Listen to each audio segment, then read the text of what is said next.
What's up, dweebs, and welcome to the 5th episode of Mr. Satan's DweebCast. I'm your host, Mr. Satan, and this week I have my friend Brett Breakstone. He just finished original Naruto.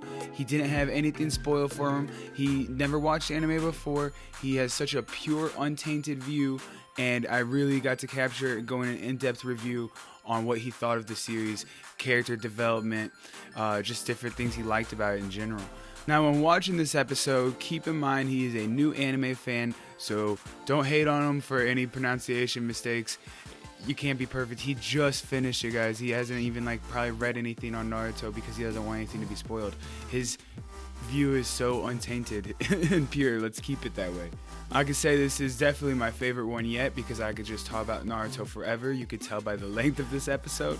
Make sure to comment, like, subscribe. Check out the giveaway on my Instagram. You can check out the link in the description below. Other than that, enjoy the episode, dweebs.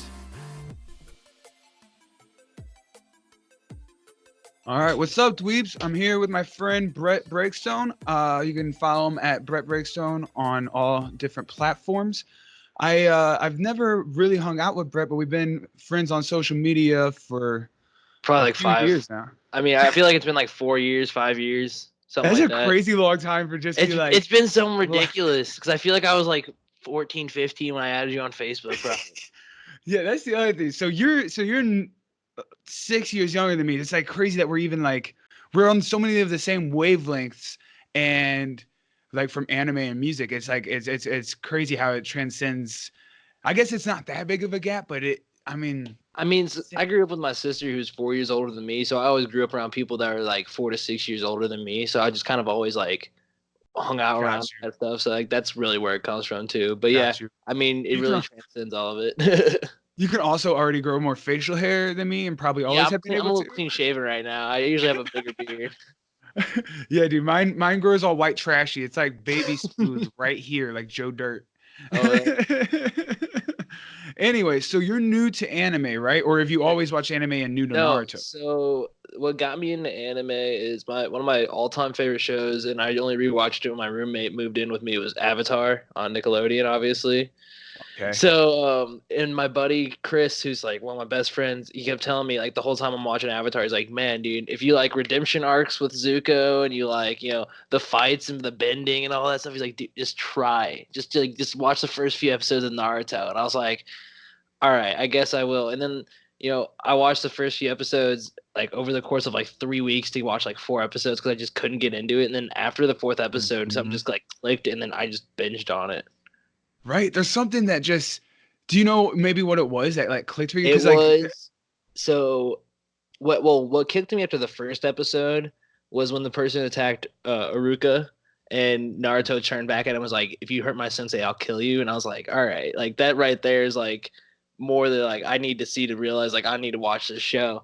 I think it was the 6-year-old has depth. Yeah, what? Exactly. Yeah, I think it was when he got put in Squad 7 with Sakura and Sasuke though, and I was kind of watching, and I was like, all right, well, all I really know about Naruto is that he doesn't like Sasuke, but I also know that they are supposed to be friends, and so I was trying to figure out I want to see where Sakura fit in with all this. So I was I think it was after he pretty much got put in with Kakashi and all that before they went off on their first mission is when I really started getting into it. And then as soon as they hit that first mission and came across Zabuza, I was in hard there because I was like, this is fucking cool. Yes. Those two are one of the that's one of the just the best pure arcs because the villains don't have to continue on it. I mean, this obviously they die, but the Kekkei Genkai, first of all, the backstory on both of them is so in depth, and to make their backstories together, and then their characters develop together, even within that battle they develop as characters. That arc is so even cool. At the end, how Zabuza is Kakashi feels he's redeemed himself enough to lay him next to Haru so that they can die next to each other at least. Even showing that there just shows how much going from this dude being one of the legendary swordsmen to he's fighting with against the mobsters or whatever, and then now he's redeemed himself in the eyes of Kakashi, so he's treating him as an actual ninja again to respect, like a fellow shinobi, exactly from another, it's Zabuza was so cool. The Executioner's Blade itself is one of my favorite of the seven ninja Yeah, and he's swords. the only one I've come across with is the very short time I came across. I can't think of his full name. The shark from the Akatsuki though, and that's one of the Kisame. very yeah. Yeah. That's the only very short time I met him was whenever he was in the village with Itachi right before Sasuke left. So Right. like I haven't gotten to see Does any of he that from that point. display his sword in that one? I He think so. shows it, and I Yeah. And think he explains a little bit puts. of it. I Yeah, it's don't called remember. Samehada. Yeah, Which translates to shark skin. yeah. It's If that no, it's says anything about ridiculous him as looking a though. character, and Yeah. yeah. I mean, just knowing, so you only know those two were two of the legendary swordsmen of the mist. Yeah, that's all I Like, know. just those two. Just think about how like unstoppable they had to be. Like, Oh yeah. it just Oh yeah. Well, as soon as like Zabuza explained like the seven-day swords, and I was like, shit, there's six more of them. That's ridiculous. right, Like that's right. just unbelievable. Yeah, Samehada. You see in that the when he displays it a little bit for a second, it eats chakra. Yeah, that's Like what he it was saying just about it. Yeah. right, It's and then the ridiculous. executioner's blade repairs its blade with the iron in the blood of who it cuts. Yeah. Like that's It's just such a anime thing that I was like, ooh, okay, I mean, it's a okay, concept to think about. Like, you got the iron in the blood and making the iron of the sword. That's one thing I really right, liked about it, is just how much like it flowed together. Everything like in the right, universe of Naruto. It's very much, exactly, yang and I mean, obviously yin and yang and all that stuff, but just they played out to such like a certain extent to the almost like, even someone who could miss every plot hole in a movie and like every plot point can follow yeah, along and be like, okay, that's easily just about the duality of man. right, And right, that's one thing I really and liked about it. So I love how all the moves and all the different chakra natures and like all the characters different abilities and Kekkei Genkai's, how I mean, yes, it's completely like it would never make sense, but within their power structure and how they explain chakra and everything in the show, it's all like, okay, now that makes sense too. Yeah, believe yeah, oh that. yeah. Yep. Go. Yeah, Well, you like just and it's it like makes as it far so as like accepting. I'll bring up like Neji and the Byakugan. Like that's such a very interesting Kekkei Genkai because it goes down to even affecting their physical appearances. That the eyes. Their Uh-huh. eyes are starch white. Hinata and Neji's, but yet you can see not only almost a full 160 degrees, except for the one blind spot, pretty much. But they can also see yeah, but even with that blind spot, how they explained in the battle, he can either see pretty much that full like 340 degrees, or he can focus all his chakra to just that one blind spot so that he can see that blind spot still. Like even like that point, like how much like it shows like the chakra flow between like just a Neji and how he can see Right. all the See the individual chakra chakra points points like in exactly and people shut and them it off and things like flowing. that. It just talks about it shows so much in depth, especially of those like the special Kekkei Genkais. It doesn't obviously show it as much as the Sharingan yet, but we've got to see a little Right. bit through Kakashi, a little bit through Madara, and a little bit now through Sasuke getting the third notch at the very end of that, with the fight between him and Naruto. But like you could really, I think the best, like one of the best shown off Kekkei Genkai was when Neji was in his fight when they're on the Sasuke retrieval, and then even Neji against in the Chunin exams fighting Naruto. Right. You could Right. see him trying to, because that also I think explains Naruto really well, because he was shutting off these chakra points against Naruto and he was still able to build up the immense chakra, and that really just shows you how Right. powerful the actual Guinea and all that Naruto Naruto is. really Yeah. is. Yeah. Right. I mean, he's completely overpowered. He has a he's a Jinchuriki. I mean, he Yeah. has a demon sealed inside of Oh him. yeah. No. To know that as Hokage and all the village elders, to know that It's and then just like let him yeah. fight other people his age is kind of like that's some bad like Yeah, it's like it's kind of fucked up when you think about it. At the same time, like they kind of like realize like, okay, Naruto does have that body inside of him, but they don't know if he knows how to tap into it because he's they're kind just of a like all trying to. knuckleheaded Yeah, ninja. they're like, oh, it's just little Naruto. Like he's not gonna do much, and then he's like walking out there just like absolutely going off, and they're like, all right, maybe we need to realize like what's going on, and then like. Jiraiya, Naruto and Jiraiya especially have become like two of my favorites because of the fact of how they're back and forth. Like the fact that like when they're going to find Lady Tsunade, and Naruto finally kind of realizes like, it's not pervy Sage, it's the fact that he is one of the three legendary, like all that, and he still calls him pervy Sage. Like learns, like he starts to like hear like legends of like how great Jiraiya is. He's like, exactly. People are like recognizing maybe this on dude the can street. teach me some cool. Yeah, people, and then but he's realizing, yeah, maybe he can teach me something, but he's still like treating him like it's just like the pervy Sage, like not like Right, not he like doesn't really.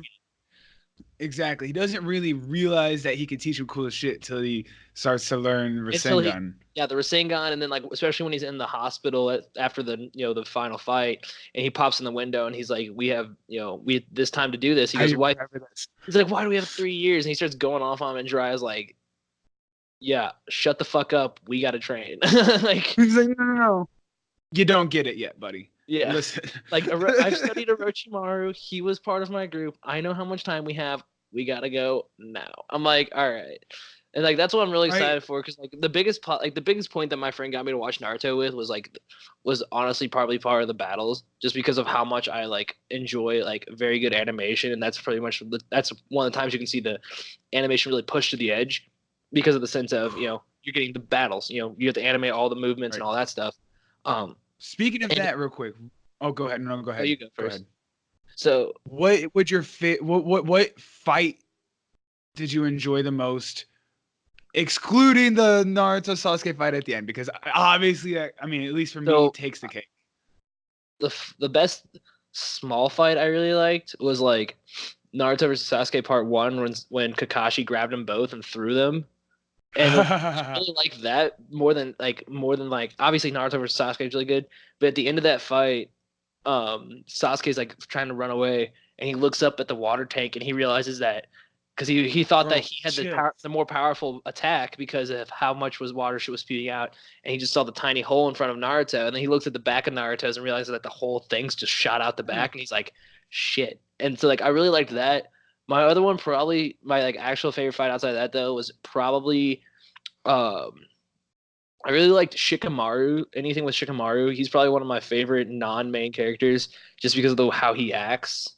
And then seeing him become, I guess, humanized, more like more human at the end, when Lady Tsunade is like, your mission failed, but everyone was good. Like at least everyone survived, and he's like still crying. He's like, next time it won't be a failure. Like that, like really was like really. It shows who he is. In the Chunin exams, he's like, he could have easily killed that from the Sand Village.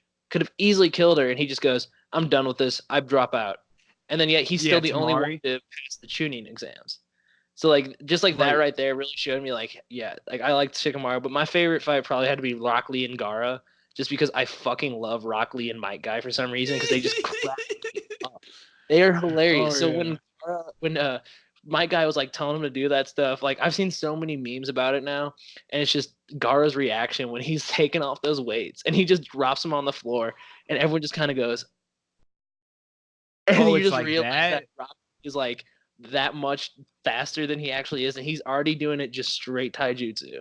I'm like, that's like that right there is really what pushes it for me. And then even when he's in the hospital and doing stuff like that, he's still trying to train, even though like he should. Oh, it was so moving just watching his determination, and it was like heartbreaking, because I mean, I remember when I first watched it, I really thought, oh shit, that dude's not like the cool dude. He's not gonna be able to fight anymore. Like for sure, he's down and out. Like that's it. That was literally my thought. And then even like when Might Guy, like he showed up in the fight against who's it, Kimimaro, yeah. And so like even when he showed up so that Naruto could go on before Gaara showed up, I was like, oh shit, he's back. And then it cut back to the village, and it's Might Guy running in from his last mission, like sobbing, yelling, asking Lady Tsunade if he's like okay and stuff like that. And then he's like, oh, the surgery was a success. And then they come in, they're like, yeah, he's gone, and he just starts breaking down again.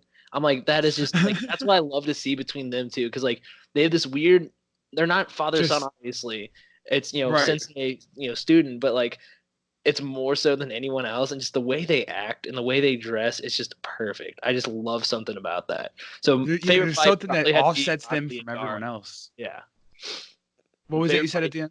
Favorite fight though probably had to be that Rock Lee and Gaara fight, just because Gaara realized that like not only was he not the strongest person in the world, but like you kind of realize like Rock Lee was like just ridiculously good at taijutsu.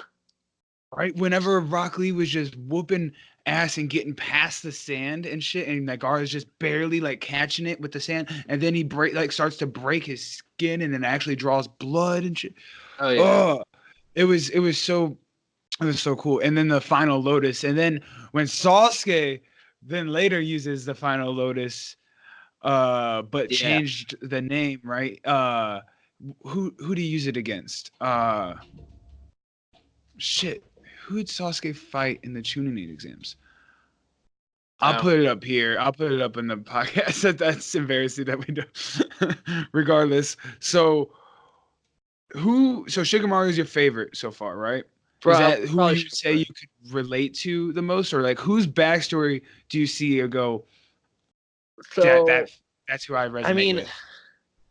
probably someone like not necessarily Shikamaru. I mean, I see Shikamaru and like how I am or how I used to be kind of, and like how he's grown into like someone who's like taking a leadership role because like I've always been out there to like try to like be as a leader myself, but I've never quite been able to because I've very like, always been kind of apathetic about things. Um, I was in a dark place about like a year ago, and I've just recently gotten out of that. So that's like another thing I've really looked at is Awesome. just the redemption arcs for anything. So like I know Sasuke right now isn't like is he still like in that dark place? So like I'm relating to him in the sense of like I know where like obviously he's wanting to look for power. I was looking for like some answers or whatever like that. So I understand like where like the darkness leading to light is. So like Gara I Right. really liked in that sense, him being shunned by people and then Naruto kind of realizing, hey, you can come back into it.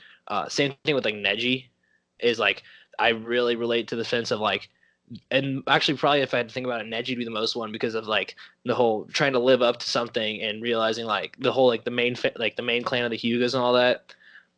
He's trying to live up to something that he thinks is the best, and he needs to Naruto makes him realize like it's not predetermined that you're going to come out here and be this. Like it Right. sucks that this happened in your past, but you got to realize like it's your future to change.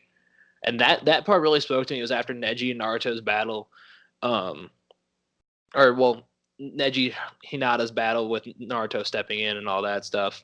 Right. You know, Right. And that it a powerful speech at the end, man. That yeah, powerful speech. it really I probably have to say something like that. Just anything. Probably Neji and how it's just the redemption of it.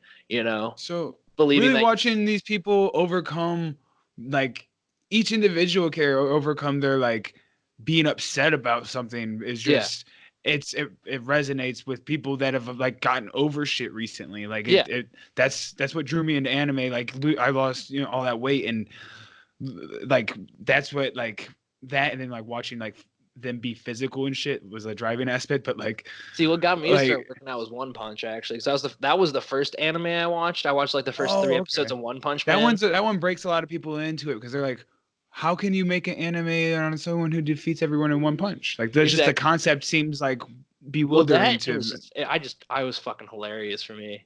It's a funny show, Oh, that and first like episode, yeah. I mean, the first episode. If you're in, yeah, if you like the funny parts of animated, which is probably, I mean, since you like grew up with Avatar, you obviously then like yeah, fuck and with like the yeah, funnier like and things. I like literally he goes, my friend Chris who got me into all this stuff, he pretty much told me he's like, listen, dude, like just try One Punch Man because like it's literally just stupid funny about how he just wants someone to fight and he cannot fight anyone. And I was like, that sounds kind of stupid, but like I like stupid shit sometimes, so let's check it out. Right. And I started watching and I was like, that's hilarious. Like just Right. If you it's told me it it's was a movie, I don't know if I'd be as like enticed. But like yeah. tell me there's a whole series about that. I'm like, Well, because oh, you keep how? watching and like and he lives in the most unlucky city ever because crap always is happening there, and that's what's so funny about it. It's like people keep attacking and attacking and attacking. And he's just like maybe this time, nope, maybe this time, nope, just keeps going through. So like that really got me to it, and then he also brought up before I started watching Naruto the whole question of the strongest anime character, and I know that's always a fun topic for everyone and he was trying to bring up something. So he pretty much how he puts is he likes to say that Naruto, like full form, whatever, is like the strongest, and then he says that it's probably he hasn't seen Dragon Ball, but I know a little bit about Dragon Ball. So he says Ultra Instinct Goku would probably be like number 2, and then One Punch would be number 3. And that's how he likes to put it. But then I've seen so much stuff saying that like Ultra Instinct Goku is pretty much like God mode, and I've seen stuff saying that Sasuke is more powerful than all 3 of them when he's in his full form. So like I've seen a lot of different shit. There's certain things each of these characters can do that would can't. End the fight. That would just it's like a one-hit KO in Pokemon. You're like, oh shit. Right? And none of them utilize them in fights regularly because it wouldn't be entertaining. Like exactly. Genjutsu is slept on throughout all of Naruto, including no, I've noticed that. That was another thing I was going to bring up about Shikamaru that I just remembered is when the Genjutsu hits everyone at the Chunin exams and Sakura is told to go wake him up and she like looks at him and he's just laid over there acting like he's asleep and she's like, Shikamaru, and he's like, what? I just thought it'd be better to play dead or something like that. And I was like, that's hilarious. Like, that shows off how powerful he is though, because he could break the Genjutsu. Right. And then B strategy, bro. He was already like strategy, exactly. But yeah, no, Genjutsu, I've realized like when Itachi caught Kakashi sensei.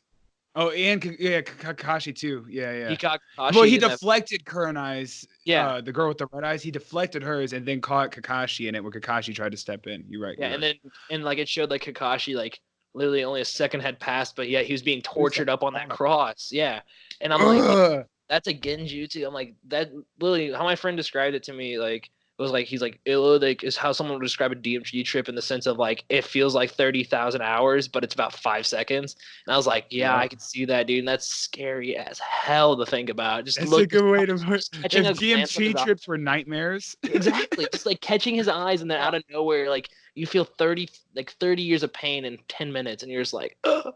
I'm like, oh, that just. Yeah, I can imagine some Genjutsus really being utilized like heavily through there, but I feel like.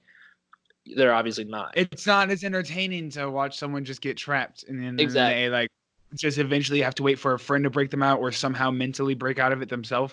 Exactly. It's not they don't wear it out, so it is exciting when it is brought up, but it could have. I mean, it's just not fair. And then So what things do you know already about Naruto? So what I know about Naruto is actually more comes from Boruto than anything. So like I know like for instance, I know Sakura and Sasuke get together and have a kid. I know that Naruto and Hinata end up together. And like I know like little grandson's name Konohamaru. Yeah, Konohamaru. Like I know he becomes the new sensei at the academy. Things like that. And like so like I know like some small things like that. Outside of that, all I really know is that like so I've seen like music video edits on YouTube. So like I know that Madara is a like comes back and that he's a Uchiha because I've seen an edit of his fight versus all the shinobi. That's the number one. Yeah, if we were both like Suicide Boys or any type of like hardcore rap shit right now, like you could definitely find anyone of those songs mixed to that fight. So I know that he comes back, but like outside of that, you know, I know that the Akatsuki I know that Sasuke joins the Akatsuki like after like I don't know how like he goes from Orochimaru to the Akatsuki, but I know that does happen. I mean, like I said, like outside of that, I just know that Jiraiya trained. Like I knew going into it that Jiraiya was going to be his trainer, but like. Yeah, I couldn't really tell you much like about how it plays out. You don't know about any character deaths or anything like that? So the only character death I know is Neji. All right. Okay. That's a big one now. You know what? That one's considering how much praise you just gave Neji a minute ago. I'm gonna go ahead and say that it's good that you know. Yeah. No. It's because I found that out. Do you know the circumstances? No, that I don't know. Okay, won't ruin it. Just know that you're gonna be like. I saw a post the other day my friend shared, and it was like them at Neji's funeral. I was like, "Fuck, well that's there." And then I was like talking to my buddy Chris, and I'm like, "Don't tell me like how it happens, but how bad is Neji's death?" And he goes, "Dude, it's gonna kill you." And I was like, "Not ready for that." But hey, and just so you know, you can be ready all you want. It's you still won't not be gonna ready happen. when it happens. You won't be ready when it happens, and it's gonna fuck with you. And then the only other thing I know outside of that is my friend showed me this meme, and it's a fake Discord server, and it says Leaf or like whatever village, and it has Tsunade and Jiraiya, and it says, all right, I'm about to sneak into this village, and it's him sneaking into a village, and out of nowhere Pain shows up, and like I know who Pain is, I don't know anything about him, and it's the making fun of the battle where Jiraiya goes up against Pain, and it's like him trying to sneak into the Discord server, and out of nowhere just like Pain like 1 through 30 show up, and just like start yelling. Like that's the only other like real fight I know about is that Jiraiya fights Pain, and I also know that Pain's like I've seen his character design really like a lot like online, so like I'm really excited to like not learn more about him, just like see him in action though, because he just looks like I can't wait. So we're gonna do another one of these when you finish Shippuden, and I'm telling you, there's no way Pain isn't he might be your favorite. I'm not gonna call it, but I'm just saying he might be your favorite. I mean, he just has that look of like just looks like he's just out there to fuck it up, just done with it. So outside of the Genin and outside of Naruto, Sasuke, and all of them, like the older generations of characters that are in Naruto, who do you enjoy watching the most?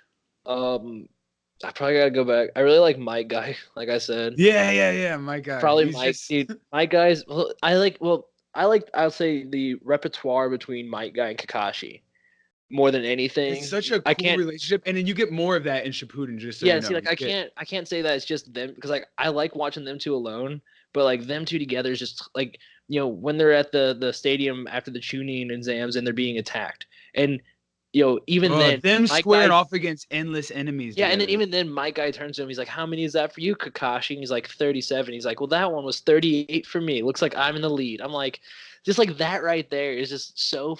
I don't know why it just strikes with me as just being so genuine because like Might Guy is like out of nowhere. It's just like he's my enemy, but like not really my enemy, but like my mortal enemy. I'm like my rival. Rival. Yeah. I'm like it's just. Not needed, but it works so well for him. Well, my guy needs something to work towards. Yeah. He'd be the best motivational speaker like in our universe. Like, bro, if my guy was 100%. Your trainer, just like at Plant Fitness, bro. No, I mean, so I'd probably say them two, and then I really like like I said, I like watching just Jiraiya, just him interacting with people. Like even outside of Naruto, just him trying to interact with like females, especially like doing his research or whatever. And like for instance, the fact that Kakashi was reading Jiraiya's like dirty book, like things like that, just how it's like all like those little things interconnect like that. I love that. So like I'd say outside like the actual like all the Genin and all that, I'd say Might Guy and Kakashi or Jiraiya probably. Nice. Okay. Yeah, man. What I love the legendary Sannin having that teaser battle that basically all of them are restricted for like one reason or another. Orochimaru doesn't have his hands. Jiraiya was drugged by Tsunade, and Tsunade got her ass beat. And for real. Like by Kabuto mostly, which is pretty fucking sad. If I'm just being honest. Sad watching that. I felt like he didn't pass the Chunin exams. I mean, by choice, but like, and I get he's Orochimaru's #1 henchman, but like, that's mostly the person who's going to take over as Hokage should definitely be able to whoop Kabuto. Yeah. And if she's especially since like they're the same type, they have the same type of yeah.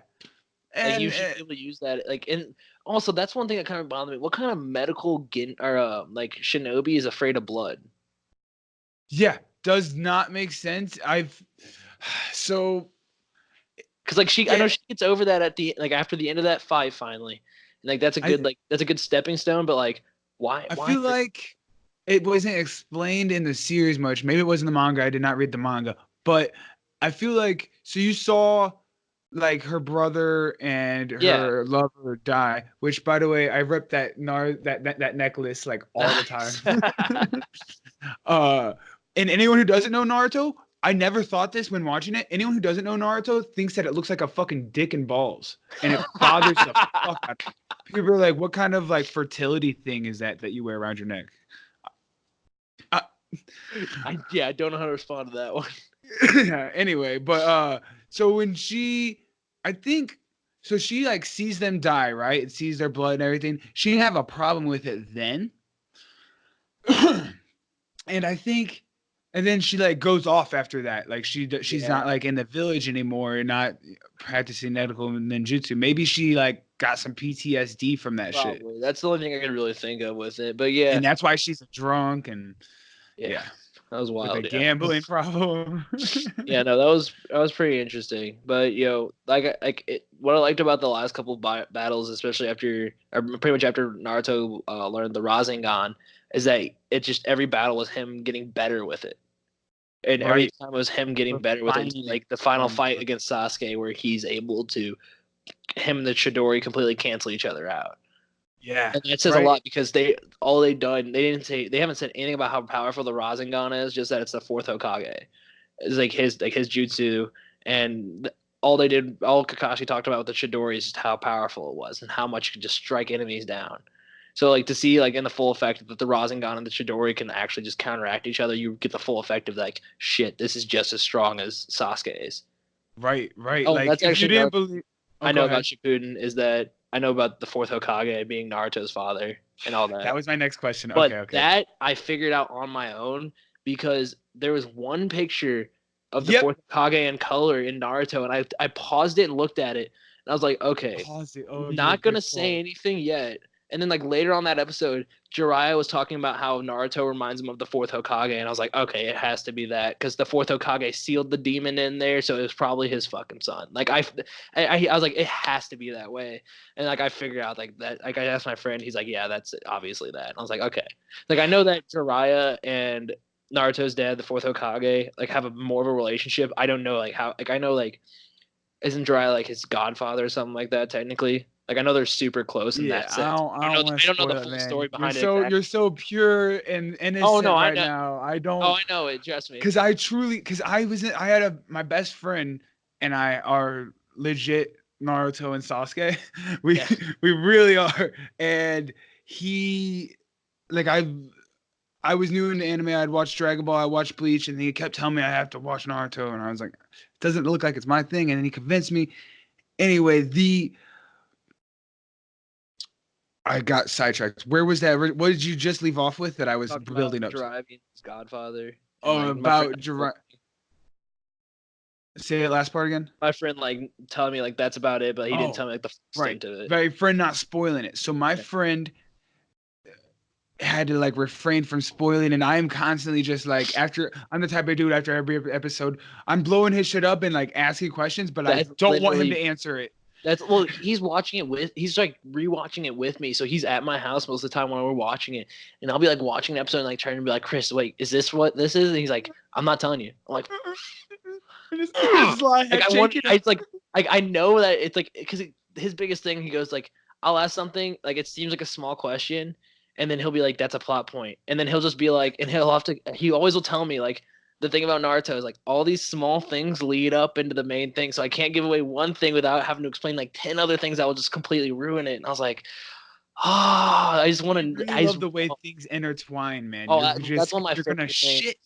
You're gonna shit because it just endlessly does that throughout all the way to the last episodes, man. All the way to Boruto. It's just always like when a comedian does a great callback to it's like I even look at like someone like my favorite director for movie, like one of my favorite directors is Quentin Tarantino. Ooh. How all that like how all his movies can be like 7 or 8 storylines all like meshing like that, and that's just like what I'll think about with that. I'm like I love when those storylines can interconnect like that, and everything just plays out for a reason. Going back all the way to the B rank mission and then running into Zabuza and like in Hero. If they wouldn't gone on that, they wouldn't have realized that it was actually an S-ranked mission or whatever it was, and like they wouldn't have had that first battle, and they wouldn't have been ready for the Chunin exams, and like all that. Like it just goes so far. It just all starts, and I love that. I don't want to ruin anything. This isn't. Even those characters, even that arc carries on later on. Well, I know because they showed him randomly. It's crazy, man. I forget who, or they showed him when it was talking about Kimimaro, when he was the last of his clan, how they were going to attack that village and how his whole clan was doing like that mass suicide, and he randomly ran past Zabuza and Haru, like just going into the village, and he goes, "Are you part of this, shinobi or whatever?" And Zabuza pulled his sword and goes, "No," and he goes, "Then I have no problem with you," and then ran off, and he's like, "What's wrong, Haru?" And he goes, "That boy had the same eyes I had before I met you." And like even drawing back to like their story, talking about how he was super lost, then he met Zabuza, talking about how he was lost before he met Orochimaru. Like it draws back to like even just like the smallest little details, and like I know it's gonna keep going on, obviously, but like even just those characters running past each other because that might have happened. Like you said, oh no, it did happen, and we're gonna show you real quick, just a little clip, just so you like to feel the fullness, the fulfillment. It's crazy how they just always intertwine things. I'm going to Texas. I'm leaving Tuesday to go down to Tulsa to visit my girlfriend, and then I'm going down to Texas for a week, and that's what I plan on watching Shippuden because my sister's getting married, so I'm not doing crap outside of the wedding. So I'm going to bring my laptop, and I'm just going to start watching just all of Shippuden. Dude, I started Shippuden when I was on a vacation as well, and it was one of the best ways because I laid there and just would watch 4 episodes or more at a time, and it's just that's one thing that I like too is they're 22 minutes, but the intro and outro are both like 2 minutes, so it's a pretty much cool straight around 20 minutes, so you can watch almost 4 episodes in an hour, no problem. Yep, and that's how I knocked it out yesterday. Like I was telling it, like I was keeping up with you. You had 20 episodes, bro. I had I watched like 20 yesterday because I got to right when I finished the other night was right after Neji's fight. So when I started yesterday, it was like Shikamaru and Kiba, like their fights and like all that stuff, and like seeing Rock Lee come back and Gaara come back and like all that stuff. So like watching all that, like coming back through it, I was like, I can't put this down. So I literally just watched all day to finish it, and then I got to the Naruto versus Sasuke fight, and then I watched the next episode where Kakashi takes him back, and I just like, there's only 3 other episodes after that on the filler list. It's the mixed canon ones like later on, right? Yeah, it's 141, 142, I believe, and that's the one with like Sakura and they're almost finding Sasuke, and then 220, which is the last episode of him departing with Jiraiya, which was again even for being a mixed filler episode, like the last episode just ended. Like even if they'd never made Shippuden, it could have ended. Oh yeah, it could have ended. It still would have been satisfying because you're like, okay, maybe they'll make a new series. Maybe this is a one shot, but it's just it's still very satisfying. But obviously, knowing that there is Shippuden out there, it's it makes it even better because he's gonna come back like 2.5 years later, like I said, and fuck it up. I'm excited for it. A lot of people hate on Boruto. Not now. Now everyone's jumping on the bandwagon because it got lit.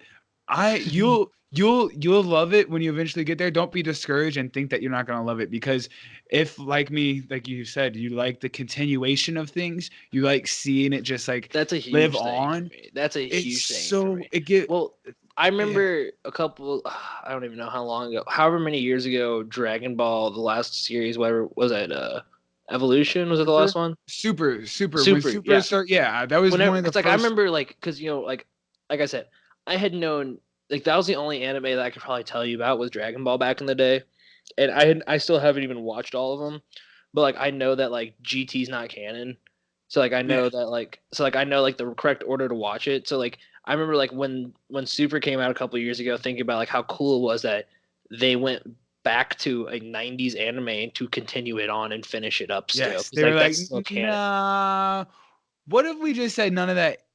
Like you guys already know it's not with the manga, so like we just gonna pretend it never existed. Screw GT. Forget that. No, fuck that. It's okay. It was pretty shit anyway. It reverted to it made Goku a kid again, and it became like original Dragon Ball, where it was more of an adventure anime. It was like they had like complete stories within the episode. And that's so really stupid because Dragon Ball, it wasn't Dragon Ball Z was the second one, right? or was that the first one? That's where That's that's the where popular one. That's what I'm saying. That's the most popular one because that's when he started going Super Saiyan and started having these big ass fights and stuff. And that's kind of what I've always read is like one of the first animes to really jumpstart the action adventure fighting anime that you could drop as like Naruto into the same category almost of those those big they're having the adventures, but they're also big fights and there's more to it and stuff like that. So yeah, I remember reading up on it and someone just saying, yeah, if you have never watched Dragon Ball GT and watch everything else about Dragon Ball, you'll be fine. I was like, all right. Oh yeah, no, it's fine. The I really enjoyed Super. So I didn't watch any anime. I started with Pokemon, Yu-Gi-Oh, Digimon, and then didn't watch it until after high school. I was like 20 years old. Friend showed me Dragon Ball. Watched all Dragon Ball and Dragon Ball Z. Then That's me with Naruto. A couple years, then like 2 years later, sorry, what was that? I said that's me with Naruto right now. It's like literally I haven't watched any of that except for I've been watching the original Pokemon series, a little bit of the original Yu-Gi-Oh series, and then like I said, Avatar: The Last Airbender, and then now I'm 20 years old watching Naruto and just absolutely loving it. Yeah, I actually didn't start. I'm in the middle. I'm on like episode 9, I think, of Avatar. I never watched it before. It was like one my girl grew up with as well. Really? It was. I talked about it in the last episode. So it was something about that animation style being on Nickelodeon. I was like, nah. I was like, no, doesn't belong here. That was literally me when I was younger, and I remember watching it like 4 years later, and I was just like, wow, this is actually like not a kid's show. It's like it was just a actual like story driven, like very well, not just a one-off 15-minute story like animation on Nickelodeon. I was like, this is that's what I thought it was when I saw clips of it or commercials for it on Nickelodeon. I was like, this. Yeah, exactly. I thought it was the same thing. I was like, that doesn't look good. And then I'm watching it now, like as a 20-year-old, and just realizing how much of a good show it is. Oh yeah, I really have enjoyed what I've seen of it, and it definitely like if anyone has seen Avatar and has not watched Naruto, like that is the perfect one to start them on. That is how I'll tell anyone that watches Avatar, if you like that is the best way to jump from like a non-anime to an anime would be from Avatar to Naruto, simply because of the fact of in Avatar they have water bending. It's based around chakra, and it's based around it's not called jutsu, it's called bending, but bending the elements. Naruto has the earth or the wind with the Rasengan. Sasuke has the chakra, they have water style, they have earth style, like all that stuff.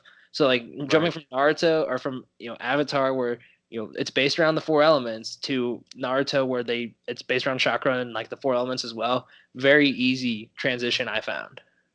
Naruto actually incorporates 6 elements because it adds light and dark. Yeah, that's true. Right. But because you got Shikamaru using, but and like Avatar doesn't quite get into that, but they get into like some of the obscure things because like for instance, like one of the earthbenders can start bending metal, but she's the only person that can do that because she learned how to do it. It's a KK Genkai. Exactly. And like one of the waterbenders can bend blood in humans. Like things like that. Okay, that's fucking cool. Okay. Yeah, and you'll find out, and you'll learn about that till like the last season. But that's like what I'm saying. That's what I'm saying. It's like, now I really want to watch special, there's those special abilities, and that's what I'm saying. It just made that transition from a kids show that's very much in the style of an anime, but not an anime, to an actual anime. It just made that transition almost flawless for me because I was just it was like watching a more grown up version of of Avatar. Of the one you were like, oh, what if this one like there was like actual bloodshed and cooler fights. That literally first time I watched more character depth. Whenever whoever Naruto threw his kunai at that one guy, and I texted my friend, I was like, "Oh shit, there's actual like blood in this." He goes, "Dude, no, it's it gets intense. Just wait for Shippuden fights." And I was like, "Oh god," And then here I am watching some of these other fights, before even Shippuden, and I'm like, "These are intense." A lot of KK Genkais are like they even explain them. Like how you kind of did with the with like how Waterbender could manipulate blood. That's really cool. That should be a Kekkei Genkai. Like that should be something in Naruto. That's fucking cool. But it's like they explain it really well in Naruto in Shippuden. Like they explain like I don't want to say who or anything. There's just a guy who could do wood style, and that's Yeah. using earth style and water style together. And And like I like look that. at I can't think Gara's brother, the puppeter, like even Oh, him. Kankuro. Yeah, Yeah, Kankuro. Even dude. Kankuro like manipulating just a puppet. Like that's just a different Oh. style. Both of these things I'm talking to are I think within the first arc of Shippuden. Oh, I'm The so things that I ready. want I'm you to see, so the ready for first Shippuden. arc. I'm very excited to get it. Literally, like I said, I finished it yesterday, like the actual fights, and I watched the last three today, the last three filler or mixed canon filler episodes today, before I got before I got on here, and I was like, man, I'm ready. I'm probably gonna start it up. I mean, depending on it's only it's not even 10. Probably my friend's probably gonna come over A couple after episodes work. in? Yeah, my friend's probably gonna come over after work, and honestly, I'm probably gonna start Shippuden tonight. Honestly, Bro, I'm just so ready for it. And so this is my dude that like I watch anime with. So like we have a list too of just like after Shippuden because he wants to watch Shippuden with me. He said right. so after What's Shippuden, next? yeah. So what's next is that's what we're trying to figure out because we want to do a one shot next just to make it easier. So A we're thinking shorter. of doing Brotherhood, Full Metal Brotherhood, Oh, because bro. I've heard literally nothing but good shit from that, and I have seen the first couple episodes of the original Full Metal Alchemist, and so like there's a couple memes about like the dog and the sun that like every time it's on my phone. Yeah, I know. Bro, no, I no, you know more so than I about Full Metal Alchemist. Oh, I so haven't yeah, so even like there's a couple memes about like this dog in the sun that's like from the show. If you've ever watched Full Metal Alchemist, you know what I'm referring to. So like I'll put anyone's it up watching the there. podcast, yeah, anyone who's watching the Yeah. podcast, I'll probably drop you. I'll I'll put it send up you there. the People are meme. gonna be like, "How's Yeah, this dude have an anime podcast and not know about this meme format?" I'll send you the meme too, so you can pop up in the corner so they'll know what I'm talking about. But anyone who knows who Full Metal Alchemist knows what I'm talking about. But like, so I've been seeing stuff about like Full Metal Alchemist a lot. So I really want to watch Brotherhood next, and if not Brotherhood, we probably want to do My Hero Academia next, if anything. Dude, We're gonna wait because he wants to do Dragon Ball, like all of it though, so like the movies and everything. So we're gonna wait on that and just kind of like piece that out throughout like here and there kind of thing. yeah, So we that's that should be Dragon Ball is a good one to watch. Like, I get you want to watch them all together, but Dragon Ball is a casual, good one to like. That casual. it could be you can watch it passively and Exactly. That's what we want to do.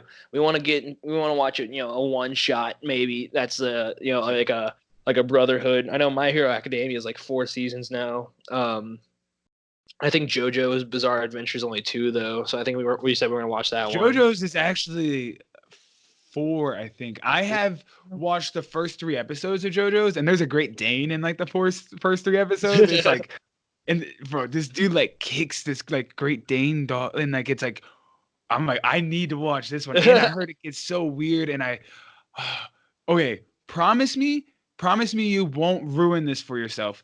Do not play Jump Force yet. Oh, that's so funny you bring that up. I'm literally been debating if I want to buy that. Bro, I know there's one character from Naruto though that I have no clue who it is because I've looked up the roster, and my buddy Chris will not tell me who it is though. So I know that's the reason you're telling me not to play Jump Force because it ruined that character reveal for my girlfriend, bro. My girlfriend was like, I know there's someone else the whole time. And I was like, stop it. Stop it. You don't know. You didn't even. And like, yeah, so after I watched all of it, Naruto, Naruto Shippuden, literally, I think she starred original Naruto when I was at the end of Shippuden.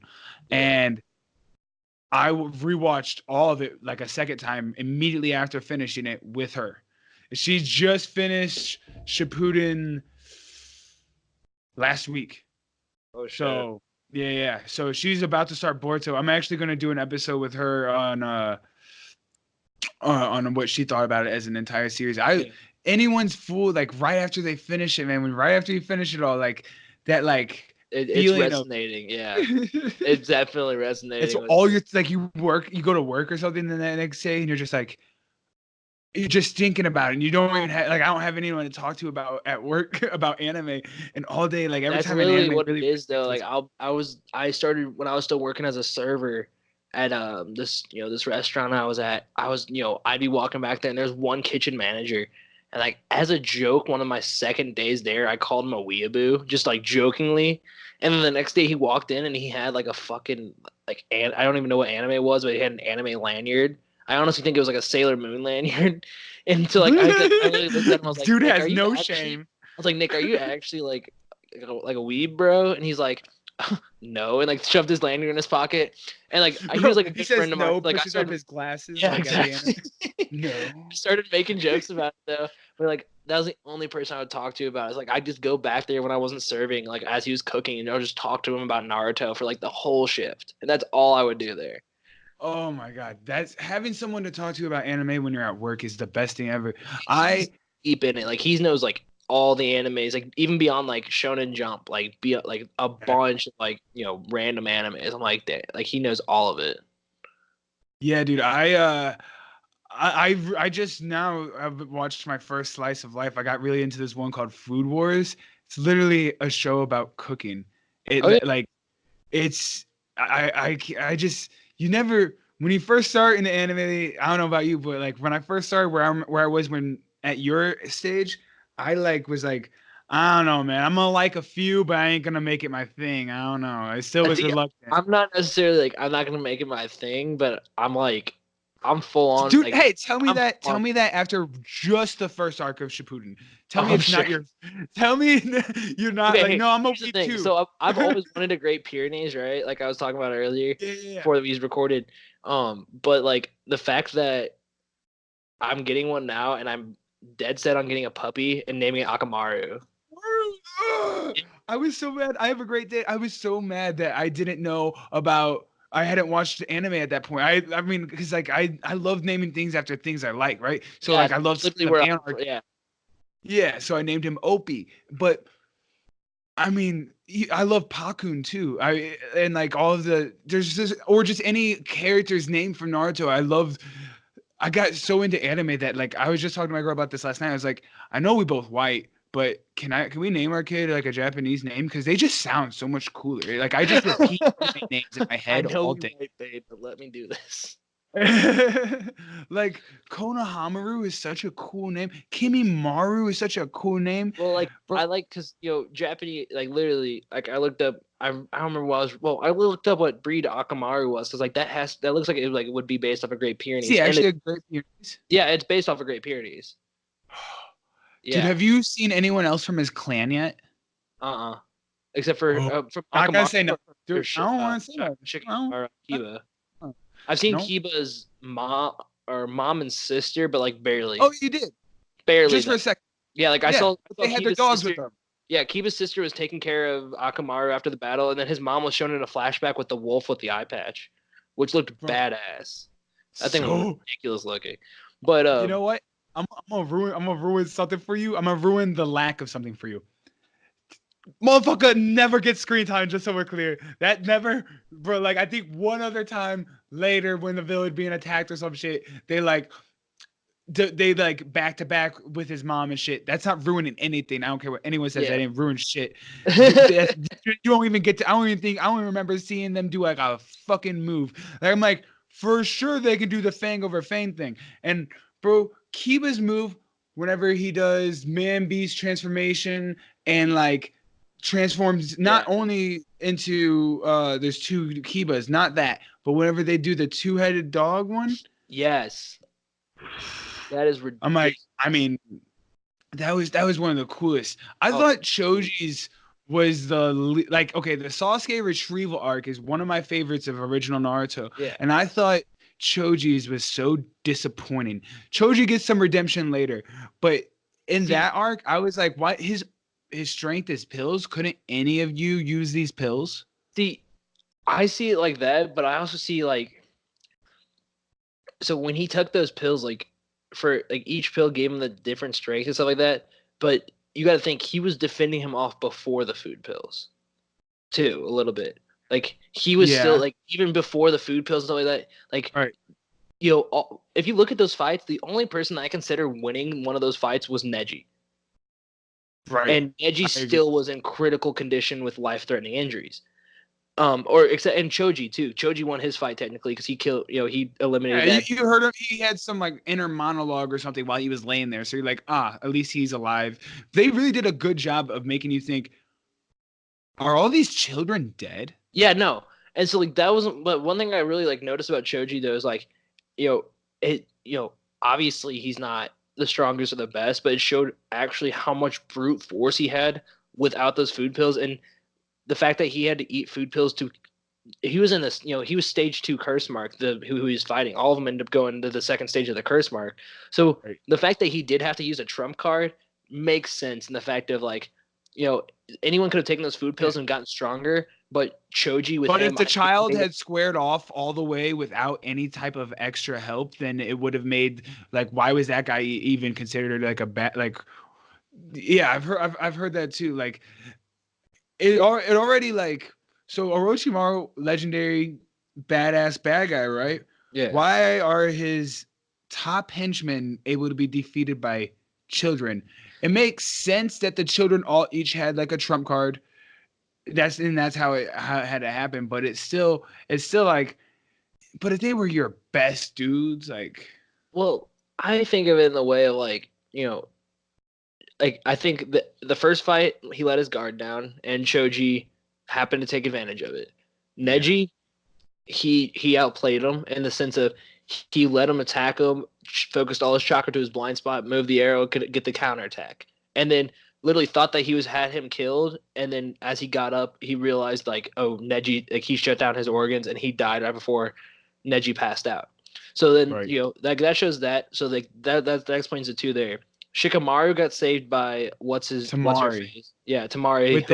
I know. They end up getting together. I do know that one too. Okay, well, I could tell that. My girl doesn't even know about that one. See, I can kind of tell that like almost after the Chunin exams because of their record, like their back and forth. I was like, dude, there has to be something more there.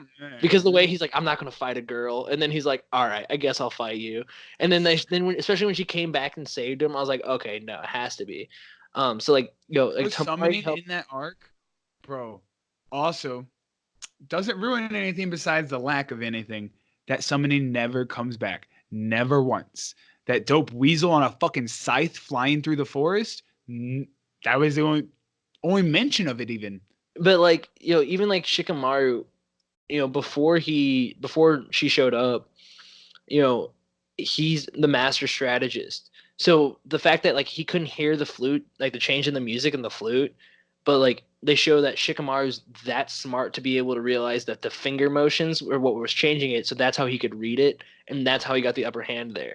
And I think that really shows like, all these guys could beat them in their first state without their curse marks, except for, like I said, Gaara helped in with Rock Lee. Kankuro helped in with Kiba and Akamaru and like all that stuff. And I think that's what was able for them to be defeated was they were all holding them off in their regular state. And then in their, their stage 2 or whatever, curse mark, that's when the other people came in and that's how they were able to fully defeat them as they were able to get Kimimaru didn't have a curse mark though. Kimimaru was just the most underrated badass. Yeah, Kimimaru was dope. He was a great. We should have had so much more screen time with that dude. Yeah, and he was. Well, his story got more screen time than he did almost. Like for real, his story about how he came to Orochimaru's grasp and how he only had like 2.5 episodes of actual screen time besides that.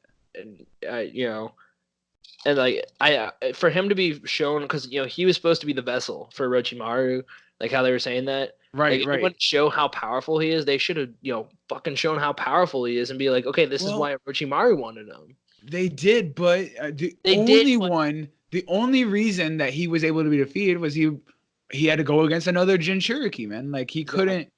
He could there was. I don't think any. I was thinking about this when you were talking about. I don't think any of the other ones, for sure, would have held. Even all together would have been able to fucking square up against Kimimaru.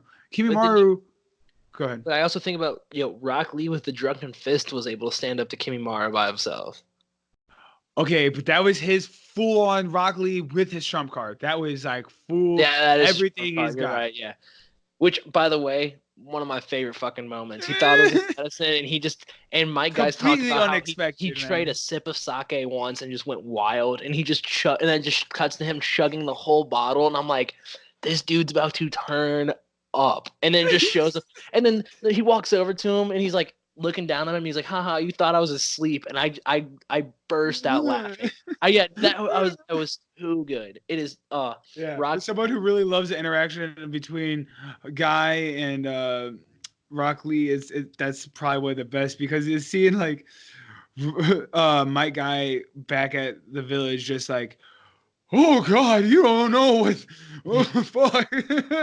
Where is he? Freaking out. Everyone's like, "What's going on?" It's just some sake. Like, you don't know, man. He's like, you basically just released a Nine Tails on whoever is up against him. It's definitely, without the trump cards, it would have been interesting, And I do get that, these three, only one of them is a chunin, it's 4 Guining in the chunin technically, right? And it's his first time leading a mission too. But you got to look at, obviously it's written in the style of each of them will have their own fight, so you can learn more about them and see their powers. But also it shows, how I think it's supposed to show, how, these guys are all special, but Naruto is just that much more, Yeah, because it shows that all these guys can stand their own, but then you realize like Naruto, he's just, he got the Chidori through the fucking heart. And just literally just healed right up, and you're just like, Nine Tails was like, no, I can't let this bitch die. No. He's like, not today. No. And I'm like, that's that right there. It just really like resonated in my mind. I was like, damn, like you're really starting to see, him really, and like I forget, it was right after, like right before he unlocked the third, thing on the Sharingan, when Naruto just came and started just literally just beating the shit out of him. Just beyond it being like a good fight and like good animation, you can almost see like before he goes in for that fight, like the anger in his face that he has to do this to someone that he considers a brother. Yeah, because they really do a good job. He doesn't get too in like my eyes is like Sasuke's like, you were raised alone and stuff like that. You don't know what it's like to lose everything. He goes, yeah, but I know what it's like to gain someone and lose them now, because he looked at Sasuke like a brother. And now he's losing Sasuke. And you could just like throughout that whole monologue before the fight, and Sasuke's flashback to when Itachi told him how he'd have to kill his best friend and all that stuff. It really just it just shows so much of like the anger that's in the both of them, that they almost don't want to do this. Like even Sasuke, you can make the argument like he doesn't really want to do this, but at the same time he does, because he thinks that's like what he's meant to do. I don't know, man. I feel like Sasuke had, in my opinion, I feel like he had full resolve. Like, no. Everything else means nothing to me besides. I think at the end of the fight, he got that way. I think when he first showed up there, when he was having these flashbacks, like before the flashbacks, yeah, he had to sever the bond. Yeah, but when Naruto first showed up there, I think it was still like like he's like still trying to figure everything out. Yeah, when they're standing on the first Hokage and Madara, like the statues. Yeah. I think that's when he like was starting to like realize it. And then after the flashback happens, I think that's when he goes full resolve and is like, all right, no, screw this. I'm killing Naruto. I'm getting this, and I'm killing Itachi. Like that's where that's when it happened. And that's when Naruto also realized, like, that's when he started saying, I'll break every bone in your body if it means I'm bringing you back. I'll drag your ass back, bitch. Yeah, that's when he also realized, like, shit, I can't save Sasuke by just yelling at him anymore. I gotta just beat the shit out of him. Right. And like when I was first watching that, man, I was like, you're really at a point, you're like, what do you do? What do you do if your best friend wants to kill you, but you don't have any hate for your best friend? How do you handle that? And watching him handle that, like, I mean, I don't know if I've gone through like a lot of like friends, like, and like I don't, not through a lot of friends, but like I never had really, besides my friend Zach Dale, like I never had like friends that continued on and shit. And like seeing how his like, so like losing, like going through different like friendships and shit, seeing Naruto hold on to that one really like resonated with me, because I was like that's a best friend that cares about you. And I think watching that show made me closer to my best friend, because I was like, It's definitely made me closer with my friend, like, because Yeah. the one who showed me it, because like the fact of like that whole brotherhood thing behind it, and like that's another thing about like so with Sasuke is like me taking a different path with him. Like I said about a year ago, I was like, I was I was on Xanax, like addicted to some bad stuff, like really dark place about a year ago. I got clean last December finally, but Congrats, like man.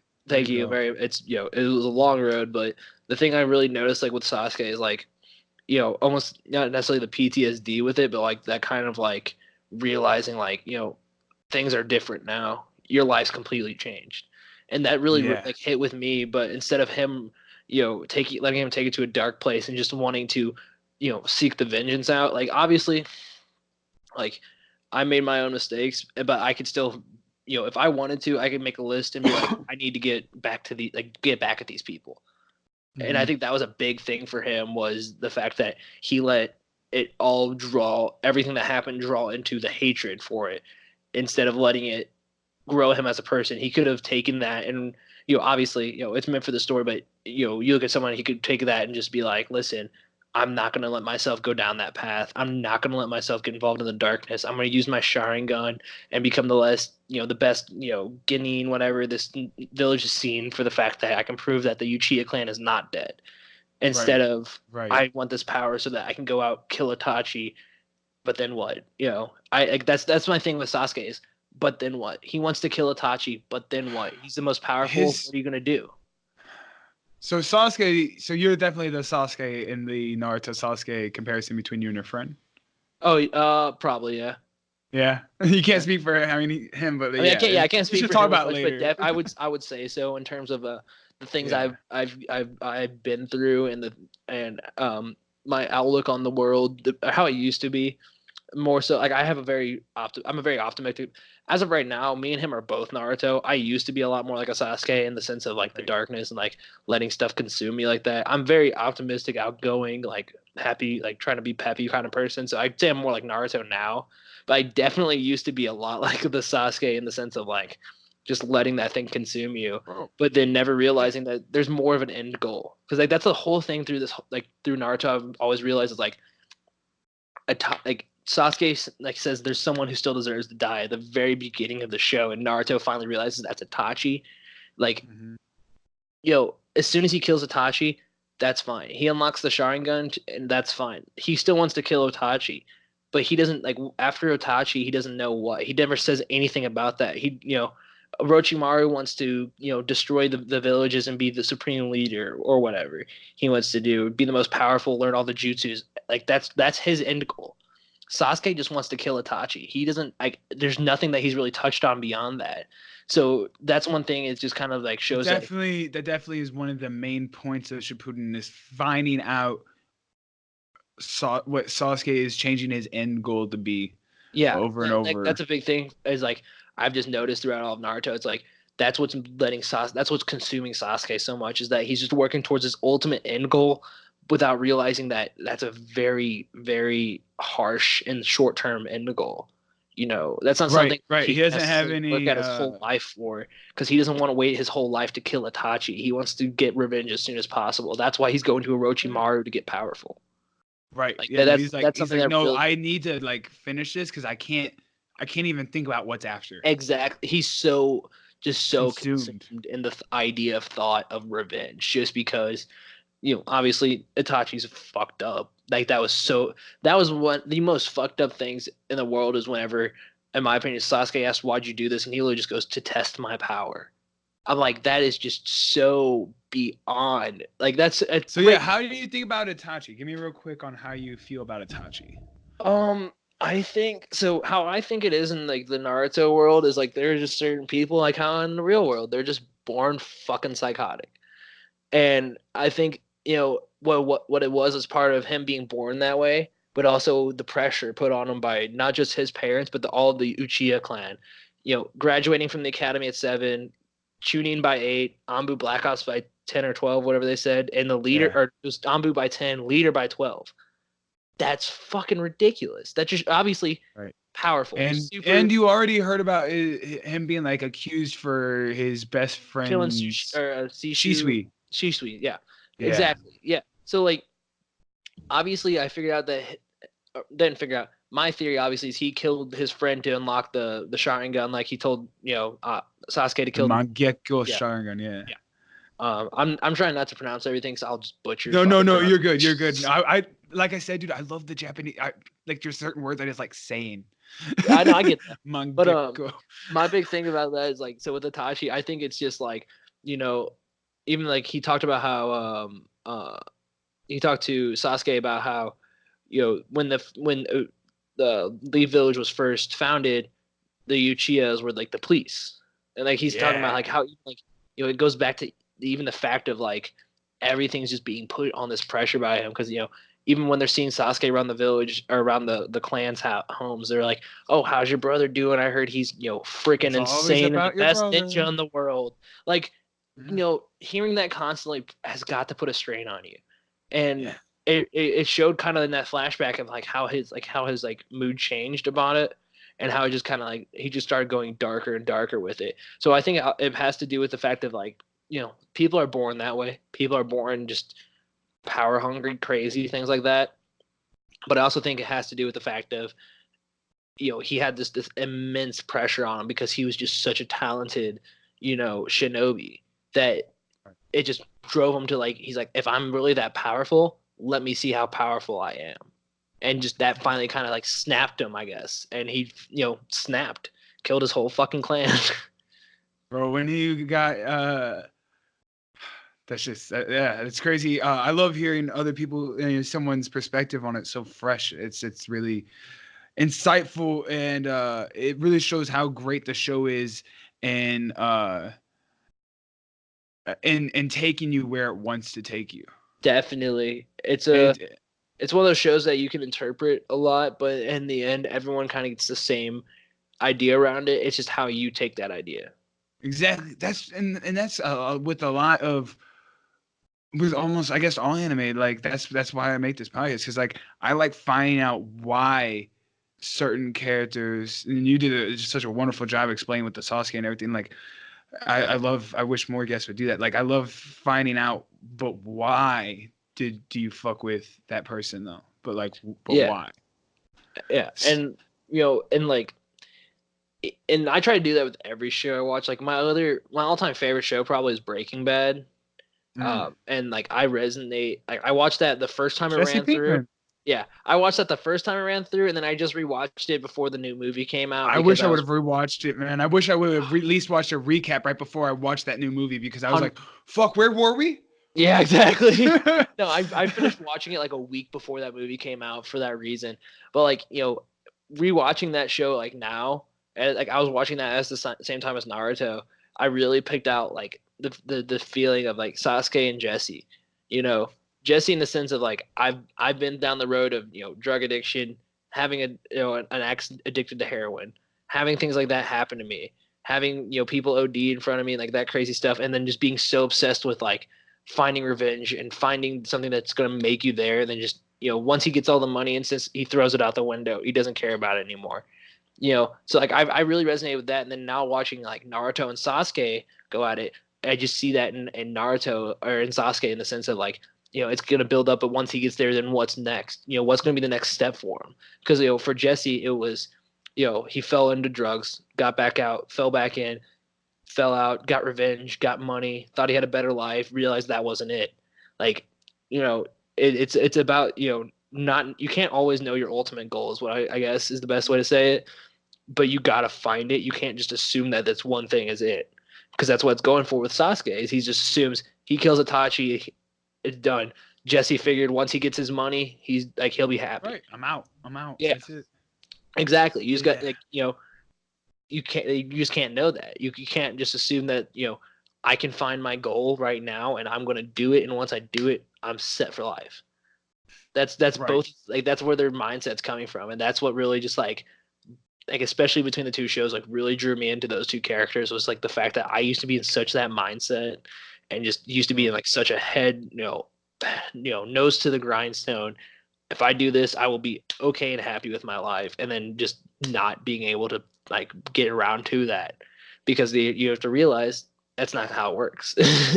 And that's a big thing I've really looked at with Sasuke is like I'm just waiting for Shippuden for him to finally kind of like. You need to see him develop as a character. Yeah, to exactly. Like for That's yourself and that's to one of my like favorite things. I love some character development, and that's why I'm glad you're watching Avatar now because Zuko redemption story arc from Yeah, I've Avatar heard it's is from the memes and shit I've seen. It's like legendary. Yeah. also all the Bossing Say anything from Bossing Say. So like the Tales from Bossing Say that episode with it's in the last season. It just does like three different like stories, but between like all the characters, and like that episode like there's like 30-minute video about like how that's like not just one of the best episodes of Avatar, but like one of the best Like of anime.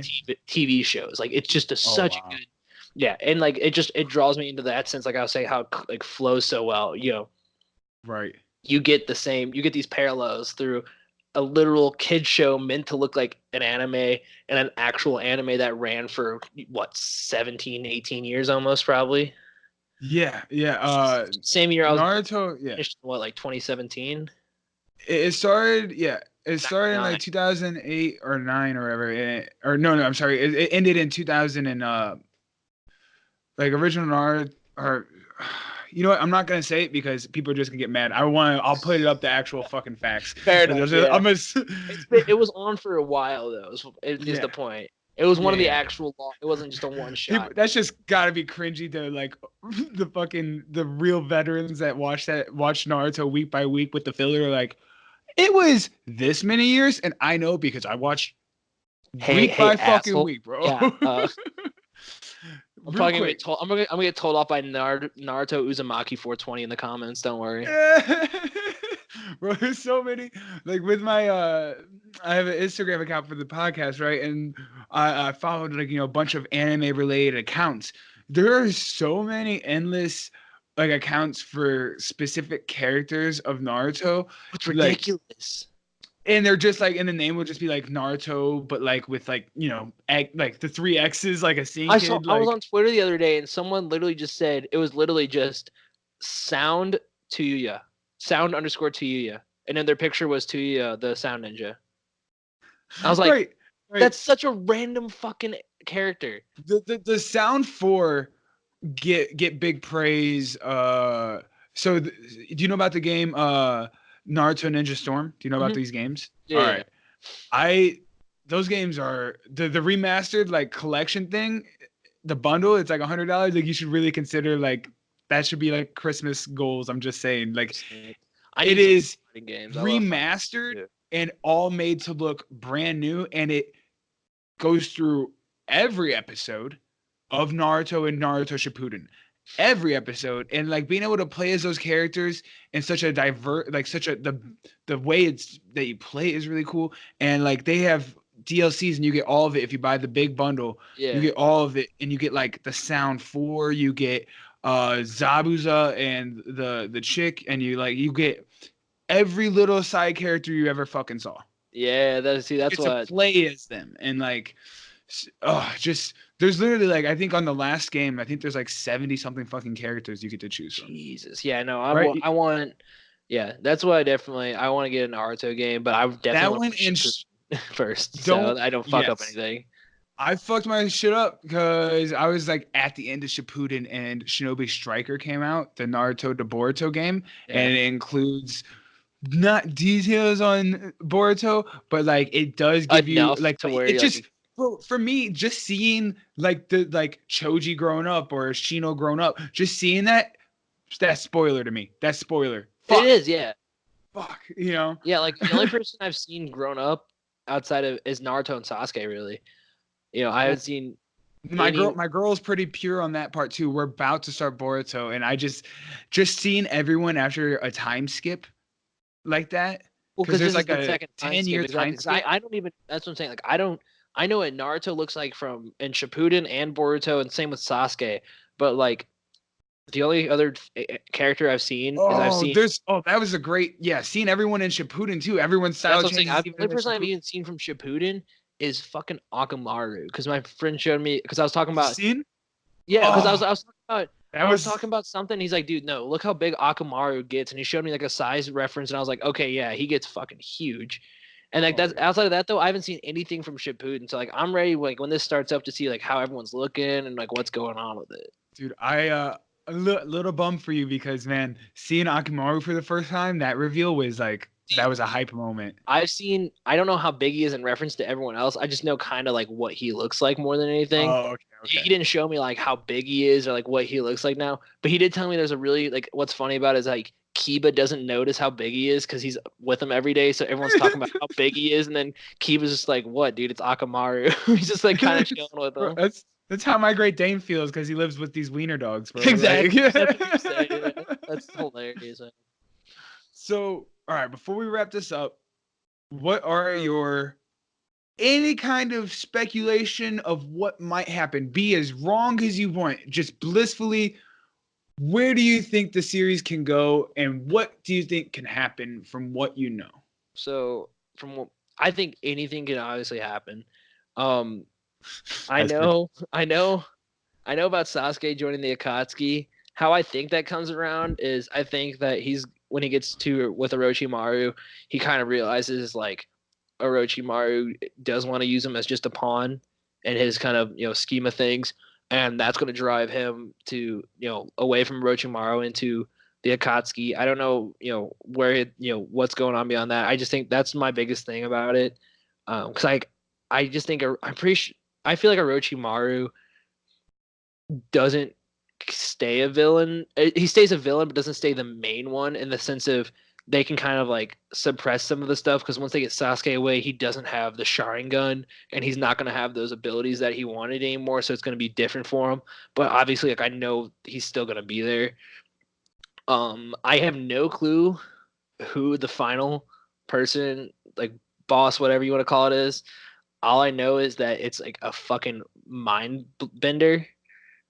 Because I just remember thinking like Orochimaru was like it through like that and Shippuden, right? And just someone telling me, and like my buddy Chris telling me like no, I was like really? He was like yeah, no. I was like all right. So like I said, I've seen Madara. Right, he gets and they hype up him and Jiraiya and Tsunade so much. The legendary Sannin. You're like these must be like the top dudes. Yeah. Yeah, and then like I know Madara, like I've seen Madara comes back through like I said, the anime video edits. And there's a war, I guess. Right? Yeah, I know there's the Great Ninja War, obviously as well. I think Madara comes back. I think that has to do with Orochimaru and the whole Akatsuki and Orochimaru leaving the Akatsuki and Sasuke trying to learn from Orochimaru and the immortality jutsu and things like that. That's how I think Madara plays into it. Again, don't know. And then really beyond that, the biggest thing I have is I think that anyone who fights Naruto, unless they has to kill him, Naruto will just convince them to be friends with him. Because so far, that's literally every fight except for him and Sasuke. That's one thing I've noticed is Naruto doesn't like to kill people. I'll draw a comparison to Avatar again. I'm gonna beat your ass so bad where you just have to be on my side now. Exactly. It's the same thing with Aang. In Avatar, he doesn't. He's the Avatar. He doesn't want to kill people unless he like literally has to. So no matter what, he'll just get them to their point and just be like, "Dude, for the last fucking time, stop and realize what you're doing." And I'm like, that's what Naruto's doing. So like, I feel like especially with Gaara, like that's one of my dude when he headbutted Gaara. That was one of my favorite things is when Gaara showed up to Rock Lee, and you saw Gaara like after all that happened, you realize character development right after. Exactly, you realize like Gaara's like he's still dark and fucked up, but he's working on it. And now he's like helping, and he's out there with the Leaf Village to help them. Right. Like seeing stuff like that. So I know that like I'm excited to see the Naruto specific fights, just because I like how the development works in those fights of. Like, how can you like not have to kill this person? How can that like that's got to be the only resolve? The morality of the whole concept around it. It's almost like it's the fight or flight technique. If someone walks up to you and points a gun at your head, my first reaction isn't going to be like, "Hey, my hero." It's not going to be Drake and Josh. Whoa, just take it easy, man. Like you're going to be like, "Fuck, what do I do?" And so like for him to be this 12-year-old beating the shit out of people and then realizing like and talking to him, he changed. Right. It's like if someone he changed the other one. He changed Neji too. He got Neji to realize that Neji was like he made Neji realize he was being a fucking asshole about everything. Right. And he's like okay, well I guess I should not do that. And then the next fight he goes out there kills that dude and was talking and literally says the same thing that Naruto said to him, like when he delivers the final blow. And I'm like, that right there, it immediately. Like you could, just so showing like how Naruto can impact other people, and like how it's not just, oh, now that character is still one dimensional and they're just gonna keep being that annoying character every time we run into them. No, like you get to see how Naruto helps them progress as people. It's really cool. Yeah, no, that's the biggest thing I probably have. Is I'm excited to see a lot of character development for Shippuden. That's my biggest thing. Is like that's my biggest prediction. Yes, is just character development. It is the textbook example of character development, in my opinion. Very excited. What do you think happens? What's the end game with Sasuke and Itachi? Where does that go? I want to know what you think. So I think he kills Itachi, but I'm thinking it's gonna be like almost to the sense of like he gets to where he doesn't want to do it anymore. Like I think something's gonna come back to like make Sada. Yeah, I think it's gonna end up coming to that point where right now it's Sasuke doesn't have to kill Itachi, but he wants to, and I think it's gonna get to the point where Sasuke doesn't want to kill him, but now he has to. That's where I think that's coming for, because like I don't know, just for him just to be driving after this goal and then him to get there, it just seems too straightforward for me. I feel like there has to be some around it in the sense of like there's some loopholes. Oh yeah, this show's been throwing me through a goddamn loop since the first episode. So it really it does such a good job at misleading you and thinking that 100%. It's all over. It's all over. We're fucked. I mean, but even knowing that it goes on forever, it still can make you think. If you are so pure and like unknowing, you can really let you believe and fall for the plots that they put you in, like the Sasuke retrieval arc. I had no clue about any of this. Watching the Sasuke retrieval arc, I would have like been bawling, dude, because like Choji presumed dead, Neji presumed dead, and then I thought, Kiba was obviously like all right, but I thought Akamaru was probably gonna not make it. Right. The only person that really looked like they were fine was Shikamaru. Right. And like, Shikamaru got a girlfriend and all of his friends are died. Great. That's what I'm saying. That was literally my thought. Like almost like watching this, like, man, I'm glad I have some. He graduated and he's the only one alive. Yeah, I would have been pissed because like, especially like Choji. Choji's hilarious. I just watching like anything involving the last chip. Exactly. That's what, like that shit. Dude, that was hilarious. He's like, this will get him out of here. He eats the whole bag and then just holds up the last chip, and he's like, no one's getting the last bite. I'm like, see, like even watching that, so like seeing Choji being able to do that, and like seeing Neji, like Neji even being as like, I figured Neji was dead. I knew Neji had, like I said, I know Neji died. I didn't think it was right there, but I had that slight like tick in my mind. I was like, crap, this could be it.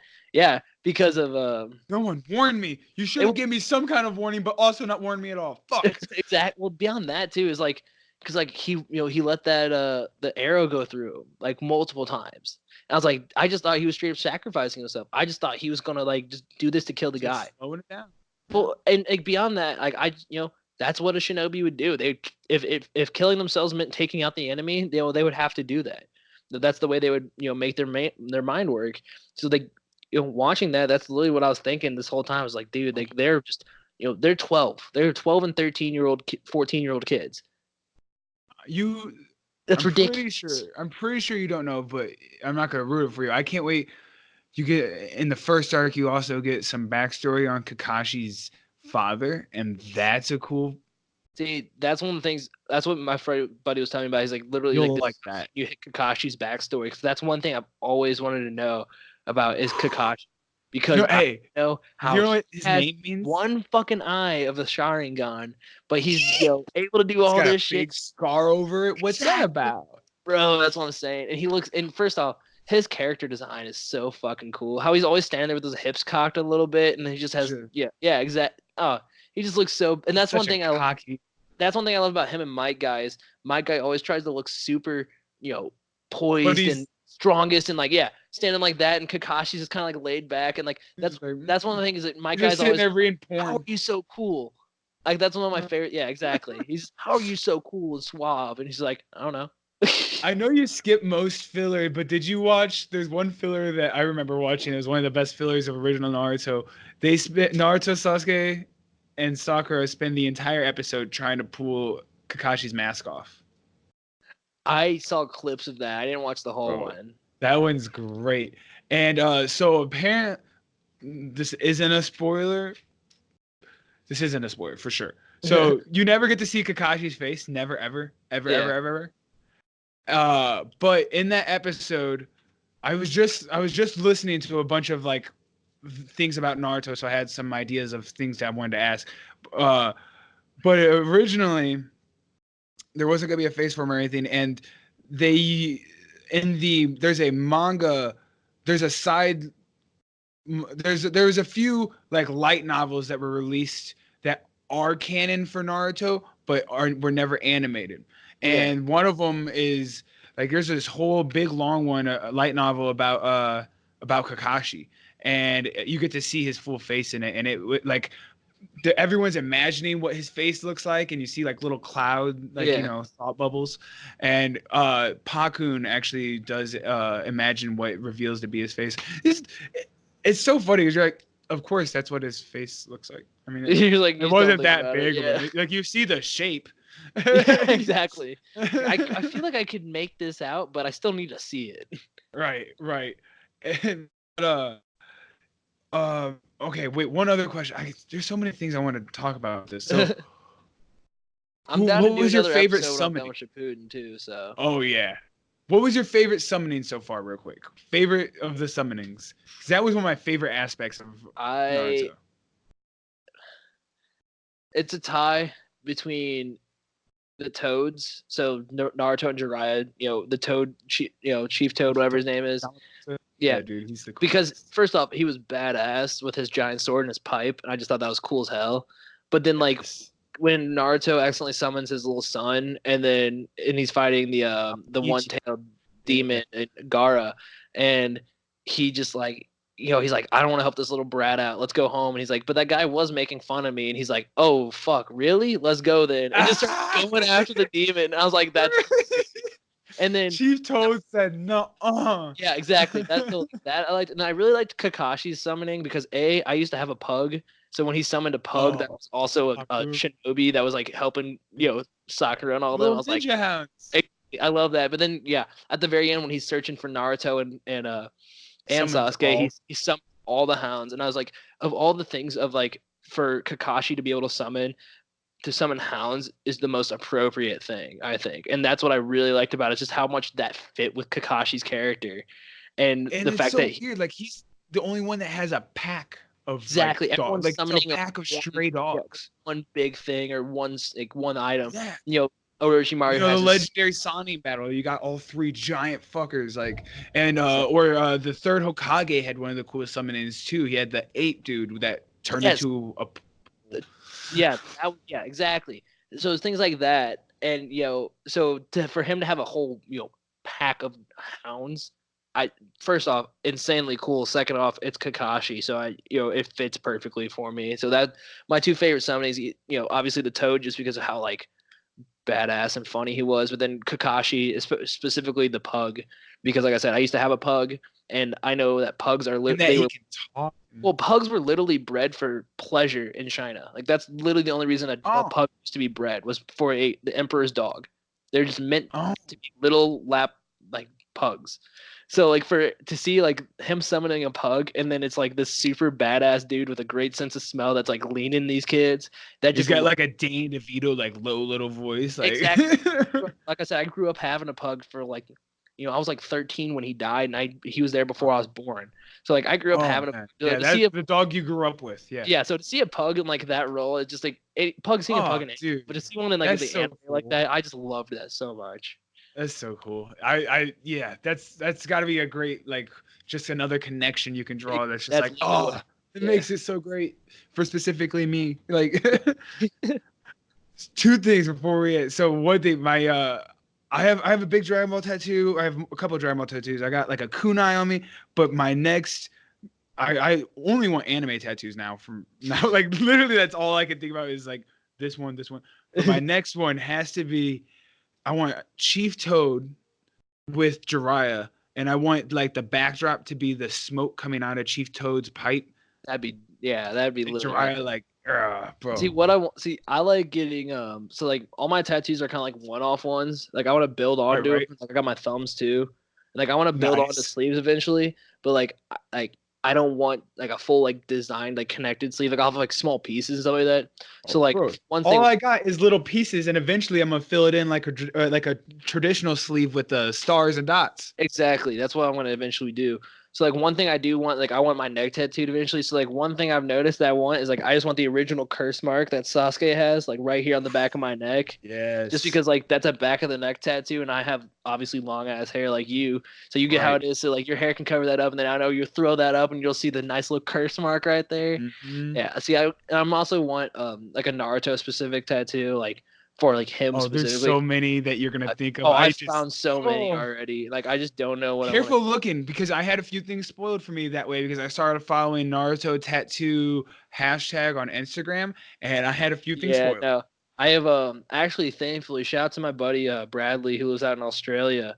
He runs a art company that's actually called Akatsuki. I'll send you the link that you can throw up. Hell yeah, I'll throw it up here. Yeah, shout out to Bradley. What's up, man? But he runs a art company literally called Akatsuki, where he does like tattoo designs, and he's gonna draw me up a Naruto one of like stuff like that. And he has one of a Piccolo and Vegeta too. That's a pretty cool one. And he has one of a Vegeta going Saiyan, which is actually a really good one too. So like he's a couple things like that. But yeah, I've definitely been selective about what kind of tattoos I'm looking up. I'm not like, I don't just look up Naruto tattoo. There's a few artists that like.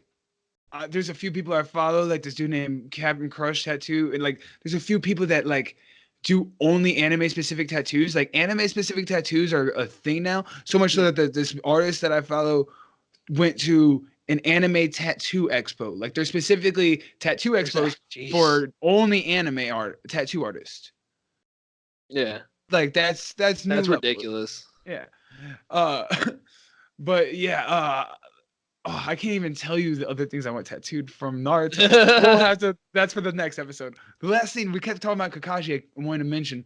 Do you know? And you're a Suicide Boys fan. Do you know what Kakashi means in Japanese? What is it? Scarecrow. See, I thought so because I remember reading something that way, but I wasn't sure.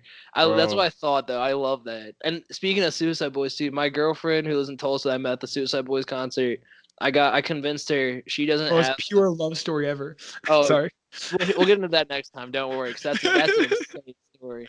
Shout out to Sienna High. But I told her, I was like, listen, she's seen like some of Avatar, and I was telling her, I was like, I'm watching Naruto. She's like, I really want to watch it, and I was like, I'm gonna get her the deep, because she doesn't have internet down there all the time. So I was like, instead of having Hulu or something like that, like I'm just gonna buy her just the straight up box set of all of Naruto. I don't care how much it costs. I'm just gonna get her all the Naruto. So we can Christmas right around the point, and then that's long enough that you've been together that you can make a reasonable purchase for that. Don't want to spoil her Christmas gift, but it probably a box set of Naruto, bitch. Gives me a reason to get down there. He's gonna buy you a headband and just the DVDs, and you're just gonna sit there and fucking take it. From the time I leave till the time I get back, so like however long I'm gone, you are watching that. So that by the time I come back down, you'll be finished and we can talk about it. Let's go. Oh god, that's so great. I really like, because like my girl wasn't into anime before, and I got her into Bleach. Bleach was really, when you're looking for your next long run that's finished anime, Bleach 100%. I've heard Bleach was good too. That's another one I've wanted to check out. 100%. It's with what you like about everything. It really is a perfect one. I also look at Hunter versus Hunter, whatever. So I don't want to discourage you, and other people probably gonna be mad at me. I'm on episode. There's only like 150 episodes of that show. 152, I think. I'm on episode like 142. I've stopped and started the past like 6 months, like 5 or more times with the show. Like I really like parts of it, and then there's other parts where I'm like, I need this to be over, this part. Yeah. There's lots of long dialogue, and you would think, like, because I myself am also a huge Quentin Tarantino fan, huge. So I love the offbeat monologue while something intense is happening and there's like suspense behind it. I really love that. I think Hunter x Hunter does it too much, especially at the end, and there's too much. And the fact that you like me like the way that their powers and everything are believable and explainable in a sense. Hunter x Hunter has one of the best ways to describe power in the beginning, but it like just skips forward so hard to where like you really got to stretch your imagination. Yeah, I could get that. And like I said, I'm literally just compiling a list of like animes that I want to fucking like at least try to watch. Like I have a good friend. One of my good friends is obsessed with One Piece, and like he's caught up with it. But like that's a 900. Props to him, bro. He's like one of that's what I'm saying. Maybe 100 people I feel like that have really watched all of One Piece. He literally goes, He literally like told me like that's literally all he watched for like every day for like a couple months until he caught up. Honestly, it would have to. I think it would have to be every day for at least a year, bro. You know, there's like. Okay, so he's been caught up for a while though. Like he's been caught up since like I was in high school. So I graduated like 2017. Oh, okay. So like he caught up like as it was still coming up as it is now. It's still going out. It's still ridiculous and a great feat. Shout out to that kid. I could not do that. If that one was dubbed, I think I would have started already. But it's not. It's not like the first like season or something was, and that was done by Just for Kids, and it was on like I think it might have been on like a WB11 like back in the day. Like it was because Just for Kids like did the Yu-Gi-Oh and a few other ones on there, but they made it even Yu-Gi-Oh and a few others like were more adult-esque, and then they Just for Kids like literally replaced like. Maybe it's daggers or something like that. Like replaced it with watermelons being thrown at someone. Yeah. Like it really like really stretched. Yeah. Anyway, we've been talking about Naruto for almost 2 hours, and it's a lot to process. Keep going, you know. I really could. I feel like the real Narutards would stick through, but I get you. We can wrap it up here, and I need you to binge that shit. Oh, I will. I need you to binge that shit. I will keep you updated. You know it. Bro, text me tonight, like after you watch the first couple episodes of Shippuden, and be like, it's just the best. It's just amazing. I'm crying. There's so many. Do you cry when watching anime at all? Have you cried? Did you cry in Naruto? I cried during regular Naruto, but I knew more about Naruto than I do about Shippuden, so I feel like I am an emotional dude. I'll cry at fucking movies. I cried at that Suicide Boys concert for fuck's sake. Okay. Like, I don't give a shit. Like, I know I'm probably gonna cry over this. It really. Sorry, my dogs are all whining to go out. They're like, dude, it's been a while. I'm like, all right. But yeah, man, we gonna wrap it up there. It's good. That's a good note to end on. Thanks for doing it, man. I'll make sure to link your social media and everything. Check him out. Thanks for coming on, man.